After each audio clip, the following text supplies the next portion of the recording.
हमें लड़की पसंद है, पर आप लोग दहेज में क्या क्या देंगे? दहेज?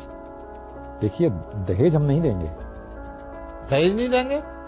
पर क्यों? अरे आपको पता नहीं है, दहेज मांगना कानूनन जुर्म है। और हमने जो अपने बच्चे पर इतना खर्चा किया है उसका क्या? उसको पढ़ाया लिखाया और फिर वो सरकारी नौकरी करता है। देखिए बहन जी, खर्चा तो हमने भी अपनी बेटी पे बहुत किया है, उसकी पढ़ाई लिखाई पे। और सरकारी न सही, लेकिन प्राइवेट जॉब तो वो भी करती है। देखिए, दहेज के बिना ये शादी नहीं हो सकती। अरे कैसी बात कर रहे हैं आप? ऐसे खुल के आप कैसे दहेज मांग सकते हैं? और आपको पता भी है, अगर हम कंप्लेन कर दें तो आपको जेल भी हो सकती है। अब देखिए, हम तो बस इसलिए कह रहे थे कि हर बाप अपनी लड़की को तो देता ही है। हाँ हाँ, तो वो हमारी अपनी मर्जी की बात है, हम डिमांड पे कुछ नहीं देने वाले। हाँ ठीक है, हमें कुछ नहीं चाहिए। देख लीजिए, कहीं ऐसा ना हो कि बाद में कोई डिमांड आए। हम एक पैसा भी नहीं देने वाले। हमारी एक ही कंडीशन है, नो डाउरी। आखिर हम बेटी वाले हैं, तो हमें ही आगे बढ़कर इस प्रथा को बंद करना पड़ेगा। ठीक है, जैसा आपको अच्छा लगे, पर एक कंडीशन हमारी भी है। जी बताइए। देखिए, आज हम ये रिश्ता पक्का करते हैं बच्चों का, और कल को शादी भी हो जाएगी।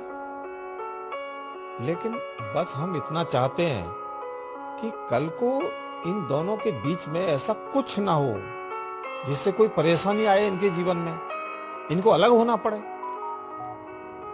हाँ, ये तो सही बात है आपकी। पर कल को इनकी नहीं बनती, जो आजकल नॉर्मल बात है कि जरा जरा सी बात पर डाइवोर्स लेना, अलग होना। ये तो आम बात हो गई है आजकल। देखिए, आज हम आपसे दहेज में 1 रुपया भी नहीं लेंगे, लेकिन कल को इन दोनों के बीच में कुछ हुआ और ये अलग अलग हुए तो हम एलिमनी में भी 1 रुपया भी नहीं देंगे। ये शर्त आपको मंजूर है तो हमें ये रिश्ता मंजूर है। लेकिन हस्बैंड की प्रॉपर्टी में तो वाइफ का हिस्सा होता है ना? हाँ होता है, लेकिन तब तक जब तक वो दोनों हस्बैंड वाइफ हैं, डिवोर्स के बाद नहीं। और फिर आपकी बेटी तो पढ़ी लिखी है, कमाती है, हमें ना डिवोर्स के बाद उसकी कमाई में से कुछ नहीं चाहिए, लेकिन शर्त ये है कि हम अपने घर से या अपने बेटे की कमाई से भी उसे कुछ नहीं देंगे।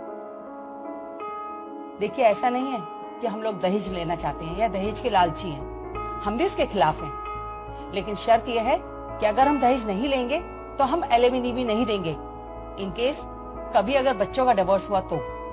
क्योंकि हमारे लिए दोनों बराबर ही है, ना हम दहेज के फेवर में ना हम एलिमनी के। हम आपको बस यही समझाना चाहते हैं।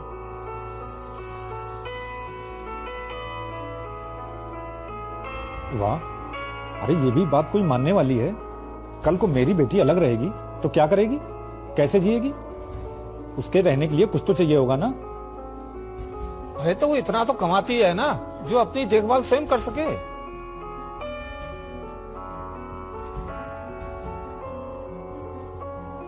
और फिर जब आप दहेज की प्रथा के इतने खिलाफ हैं, तो एलिमनी के इतने फेवर में क्यों हो? इसके खिलाफ रहिए ना। ना दहेज देंगे, ना एलिमनी में 1 रुपया लेंगे।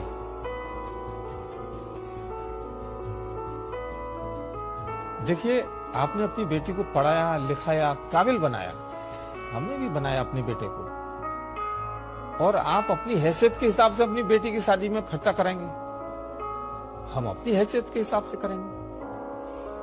और जब ऐसी बात है तो फिर लड़के वालों को ही डाइवोर्स के टाइम आधी प्रॉपर्टी देनी पड़ती है, और ये नॉर्मल हो गया अभी। कुछ लड़कियों ने तो इसे बिजनेस बना लिया है। शादी करो, 2-4 साल साथ रहो और फिर डाइवोर्स ले लो, और इसके बाद लाखों करोड़ों अंदर।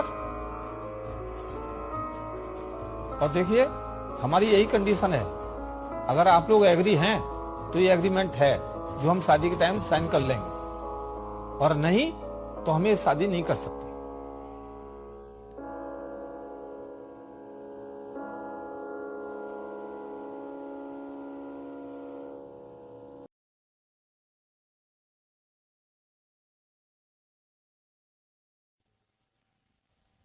हमें हमारा जवाब मिल गया।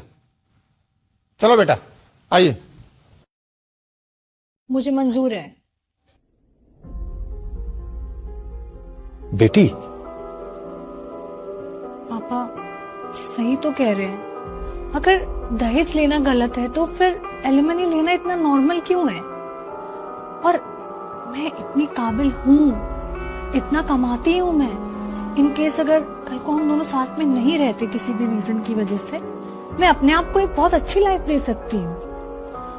और लड़कियों के साथ जो भी गलत होता है सब आवाज उठाते हैं, और अगर वही सेम लड़कों के साथ कुछ गलत होता है तो कोई बात तक नहीं करता उस बारे में। जिसकी सोच इतनी अच्छी हो ना, उनके घर कभी नहीं टूटा करते। और मैं खुश नसीब हूँ कि मुझे तुम्हारे जैसी अंडरस्टैंडिंग पार्टनर मिल रही है।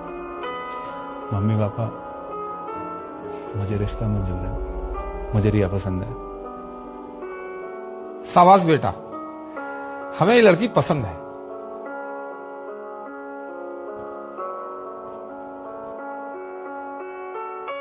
ठीक है, जब दूल्हा दुल्हन राजी तो हमें भी मंजूर है।